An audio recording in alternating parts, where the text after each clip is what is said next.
You know, when you picture ancient Greece, you're probably thinking about philosophers and togas, or maybe the birth of democracy.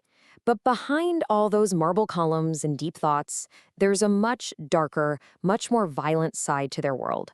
One that was built on a brutal, uncompromising code of war. And that's what we're going to dive into.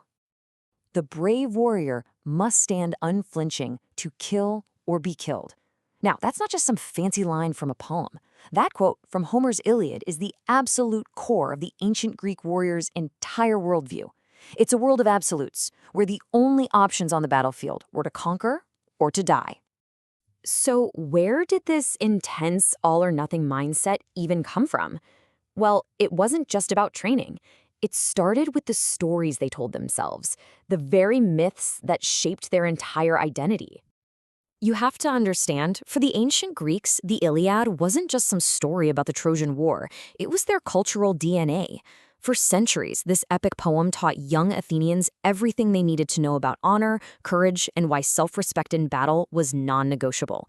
It was, quite literally, the blueprint for what it meant to be a man. And you can see this ideal play out on the battlefield with a phalanx. I mean, it was literally a human wall, a super tight formation of shields and spears, and its strength depended entirely on every single man holding his position.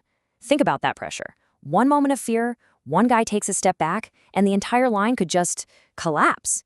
There was absolutely no room for cowardice. And check out what the famous Athenian general Pericles had to say about it. He really captured the feeling perfectly.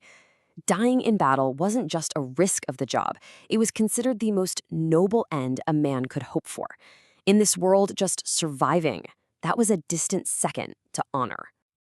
Okay, but to really get why the stakes were always just so incredibly high, we got to talk about one single Greek word. A word that honestly explains everything. Agon. Agon. It means a contest, a struggle. And you know what? For the Greeks, this competitive spirit was everywhere. I'm talking athletics, theater, even politics. Life was just one big contest after another. And war? Well, war was the ultimate agon, the final competition where victory was the only thing that mattered. And get this, the flip side of winning is just as revealing. The poet Pindar wrote this quote here, but he wasn't even talking about war. Nope. He was describing what happened to athletes who lost at the games. For a loser, there was no silver medal, no good game, just shame, pure social death. Now just imagine taking that exact same mentality and dropping it onto a battlefield. Defeat isn't just a bad outcome, it's completely unthinkable. Okay, so we've got the myths, the ideals, the cultural pressure, but what was it actually like? What's the physical reality here?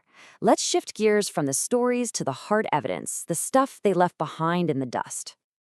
Right, we've heard the stories of heroic one-on-one duels in the Iliad, we've heard about the disciplined phalanx from the historians, but what does the science, what do the bones actually tell us about fighting and dying in a Greek battle? Well, this is what it was like. This is a mass grave from the Battle of Himera. No glorious individual tombs here, just a pit, the anonymous, unceremonious burial of men who died together. This is the brutal reality of the agon. And when archaeologists get a closer look, the story gets even more brutal. Look at this. This skull shows the trauma from a spearhead. And that weapon, it was found still embedded in his body, 2,500 years later. This wasn't some clean, heroic death. This was savage. It was violent. And the forensic evidence from this one battle site is just staggering. It paints such a grim picture. We're talking widespread sword cuts on skulls, embedded spearheads and arrowheads all over the skeletons. But maybe the most telling detail is this last one: asymmetrical bone growth. That means their skeletons were literally deformed from a lifetime of lugging around a heavy shield. The physical toll of just being a warrior was immense, and it was permanent. For a while, this brutal way of fighting was aimed outwards, against foreign enemies like the Persians. But what happens when that kind of system turns on itself? The Greeks eventually pointed this winner-take-all mentality right at each other. And you can see this shift so clearly right here. On one side, you have the Persian Wars. That was a moment of unity, Greeks standing together against a common enemy. It really forged their identity. But then you get the Peloponnesian War, And that's where it all goes wrong. This is Greek versus Greek, the two superpowers, Athens and Sparta, turning all of that brutal machinery inward against each other. It was a devastating civil war. And this war, man, it wasn't just another conflict. It literally tore the Greek world apart. It ended up shattering the Athenian Empire and completely changed the balance of power forever. All right, so now we get to what is probably the darkest part of this whole story. In a world defined by this winner-take-all, again, John, what on earth happened to the people on the losing side? I'm talking about the non-combatants, the women, the children. And once again, we can look to the Iliad, and the words are just absolutely chilling. This is Hector, the great Trojan hero, talking to his wife. He knows that if his city falls, he's going to die, but he's even more terrified of her fate, which is slavery. And let me be clear, this wasn't just some poetic drama. This was the known, accepted, and terrifying reality for the families on the losing side. And this wasn't a one-off thing. It was basically standard operating procedure. When one Greek city conquered another, and we have real historical examples, like what the Athenians did at Scione and Melos, the playbook was horrifically simple. Step 1, you execute all the men in military age. Step 2, you sell all the women and children into slavery.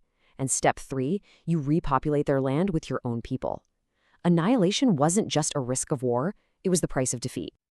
So, where does all this leave us? What do we make of this brutal legacy, and how does it echo through the ages? We started this whole thing with the heroic ideal, right? The unflinching warrior from the myths.